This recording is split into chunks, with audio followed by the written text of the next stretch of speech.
Buen día, mi nombre es Naren González Rodríguez, soy estudiante de Ingeniería Industrial de la Corporación Universitaria Iberoamericana y el día de hoy haré mi presentación correspondiente a la materia Física Termodinámica. Iniciaremos con la definición de fluido, el cual es una sustancia que se deforma continuamente cuando se le somete a un esfuerzo cortante, o también puede ser sometido a esfuerzos también como temperatura, presiones y demás tipos de esfuerzo. El fluido no newtoniano. Los fluidos no newtonianos cambian su viscosidad o comportamiento de fluido cuando se encuentran bajo algún tipo de estrés o si se le aplica una fuerza a estos fluidos, por ejemplo si son golpeados o agitados. Este tipo de fluidos no presentan proporción entre el esfuerzo cortante y la velocidad de deformación. La viscosidad juega un papel importante en este tipo de fluidos, ya que para este caso deja de ser constante, o en pocas palabras, existe una variación en la viscosidad. Las propiedades no tienen una viscosidad o fluido constante, varían si se presentan cambios de temperatura o presión. Es una sustancia de consistencia homogénea, tienden a resistir a fluir. Los líquidos tienen la capacidad de variar dependiendo la tensión que se le aplica. No tienen un valor de viscosidad definido o que sea constante. Cuando estos líquidos se encuentran en estado de reposo, se comportan como un líquido y cuando se les aplica una fuerza, aumentan su viscosidad.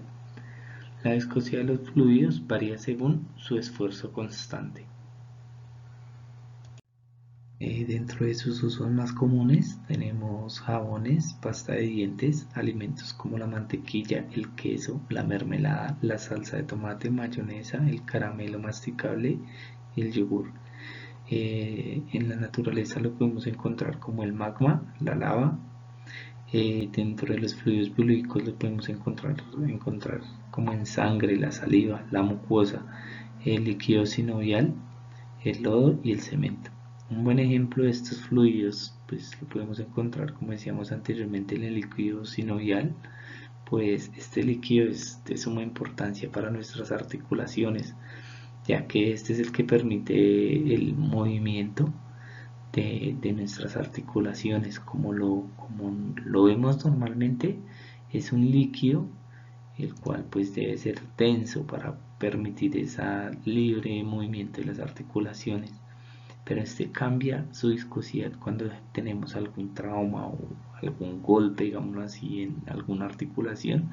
Pues este pasa de ser líquido a tomar cierta consistencia más viscosa, pues su función va a ser como envolver la zona afectada y formar como un tipo de edema. Para este caso, en los fluidos se aplica la fórmula de esfuerzo cortante, el cual nos indica que la viscosidad va a ser multiplicada por la razón de deformación, o en otras palabras, el cambio de la velocidad cortante.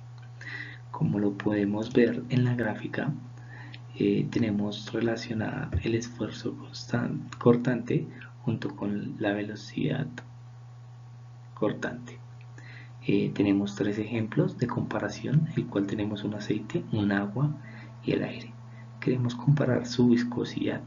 Como vemos, para el caso del aceite, requeremos que para llegar a este punto de viscosidad tendremos que tener un esfuerzo cortante mayor, mientras que para el agua, para llegar a cierta viscosidad, tenemos que tener un esfuerzo cortante mucho menor y tenemos que tener mayor velocidad cortante. Teniendo esto en cuenta, hablaremos de aquellos flujos que son independientes del tiempo, entre los cuales tenemos los pseudoplásticos, dilatantes y plásticos de Bingham, dentro de los cuales tenemos ciertas características. Como vemos, el plástico Bingham presenta una viscosidad constante, mientras que el pseudoplástico tiende a tener un mayor esfuerzo cortante y después intentar llegar a una viscosidad constante. mientras que por los lados de los dilatantes tienden a tener mayor velocidad cortante y después llegar a tener una viscosidad constante. Los dilatantes es aquel fluido que tiene un incremento de esfuerzo cortante y la velocidad de corte. Asimismo se incrementa la velocidad, por lo que habrá mayor resistencia al movimiento. Algunos ejemplos de estos fluidos es el almidón de maíz en agua, las arenas movedizas, el azúcar en agua. Su aplicación industrial se encuentra en el control de tracción, en las armaduras, alimentos, en la agrícola como en el silicato de potasio y en seguridad como cascos, rodilleras y coderas. Básicamente este fluido, como bien lo dice, nos indica que requiere un menor esfuerzo constante, como lo vemos en la gráfica. Requiere menor esfuerzo cortante para llegar a adquirir su mayor grado de viscosidad. Un ejemplo de esto, como lo decía acá, son las arenas movedizas, en donde vemos que si una persona llega a caer en estas arenas movedizas, pues básicamente lo que dicen que es conservar la calma y hacer movimientos lentos, buscando que el esfuerzo constante, que en este caso sería el movimiento, sea menor, para que así el flujo no sea tan sólido y sea más bien viscoso y pueda liberar a la persona. Como vemos, el ejemplo del chaleco antibalas, vemos que al ser un flujo que nos permite un alto nivel de esfuerzo constante, rompiendo o eliminando la movilidad, protege de balas y digamos que impactos con cuchillo, pero pues se dice que si existe un impacto con cuchillo que sea con un esfuerzo cortante mínimo, puede existir un alto riesgo de perjudicar el portador del chaleco. Una de sus aplicaciones industriales que me causó curiosidad fue el control de tracción, pues este es el que nos da la adherencia a las ruedas y es básicamente que se agrega un fluido el cual nos aporta esa adherencia con el asfalto. Como lo vemos en la gráfica, el fluido intenta llegar a una viscosidad constante, ¿no? Inicia desde el punto de acá con una mayor velocidad de corte y un bajo nivel de esfuerzo cortante, buscando llegar al mayor punto de viscosidad, como lo ven en la gráfica. Como ven, nunca es constante, nunca la viscosidad es constante, lo intenta hacer, pero siempre está variando la viscosidad. Para este tipo de fluidos se dice que entre mayor esfuerzo cortante, mayor resistencia al movimiento. Tenemos los flujos pseudoplásticos. Son aquellos que disminuyen su viscosidad al aumentar la gradiente de velocidad. Sin embargo, a velocidades altas la viscosidad se puede hacer constante.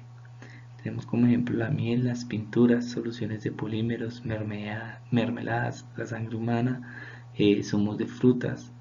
Dentro de sus aplicaciones industriales encontramos la fabricación de plásticos y de alimentos. Como vemos aquí, contrario a lo que son los dilatantes, este requiere un mayor esfuerzo para adquirir cierto grado de viscosidad. Como vemos, para llegar a un punto, a su punto de mayor constancia en su viscosidad, requiere mayor esfuerzo cortante. Entonces requiere su mayor esfuerzo constante para tener una menor resistencia al movimiento. Como vemos acá tenemos la comparación entre el dilatante y el pseudoplástico. Como vemos para el caso del pseudoplástico,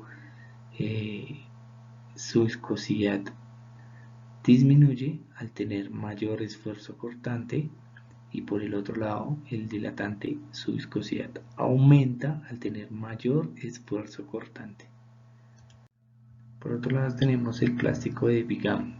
Este fluido se comporta como un sólido hasta que se excede un esfuerzo de formación mínimo, tras el cual muestra una relación lineal entre el esfuerzo y la relación de deformidad.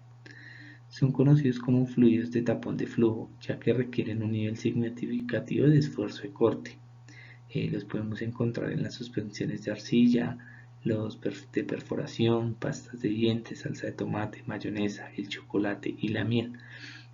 Un ejemplo de estos o un uso muy común es en las salsas, en donde podemos evidenciar que estas salsas, por lo general, cuando las queremos introducir en un plato, pues si solo le ponemos el envase encima del plato, pues no va a haber un fluido, mientras que si las agitamos o las golpeamos o no, realizamos un tipo de esfuerzo sobre este flujo, va a alterar su viscosidad y va a permitir una fluidez del fluido. Perdón.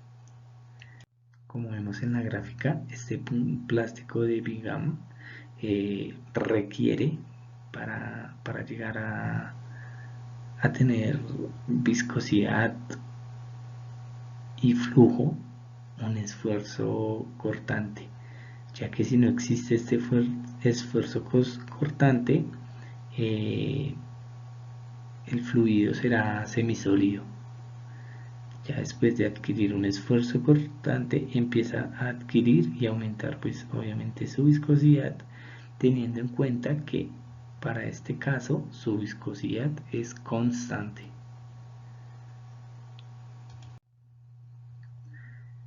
Tenemos otros tipos de fluidos, los cuales son dependientes del tiempo, que son aquellos fluidos que varían su viscosidad según el tiempo, la temperatura y la velocidad. Tenemos los disotrópicos y los reopécticos. Los disotrópicos son aquellos que muestran una reducción de viscosidad con el tiempo ante la aplicación de un esfuerzo cortante. Este esfuerzo debe ser constante. Tenemos como ejemplos el aceites de petróleo, aceites de impresión, nylon, jalea y algunos polímeros. Un ejemplo muy común de estos son pues la gelatina, que a través del tiempo pues va perdiendo su viscosidad. En el caso de la gelatina también podemos tener en cuenta que este depende del tiempo y pues obviamente del calor, ya que pues si dejamos una gelatina, perdón, a una temperatura menor, pues esta nos puede conservar su viscosidad. Los reopécticos son aquellos que muestran un aumento de viscosidad con el tiempo. Como ejemplo tenemos las sustancias bituminosas como los betunes o las ceras. Como vemos en la gráfica, tenemos una viscosidad aparente y tenemos un tiempo. La viscosidad de los disotrópicos disminuye con el tiempo, mientras que para los reopécticos la viscosidad aparente aumenta con el tiempo. Como lo ven, buscando que esta viscosidad sea constante. Y tenemos la bibliografía y muchas gracias, eso es todo.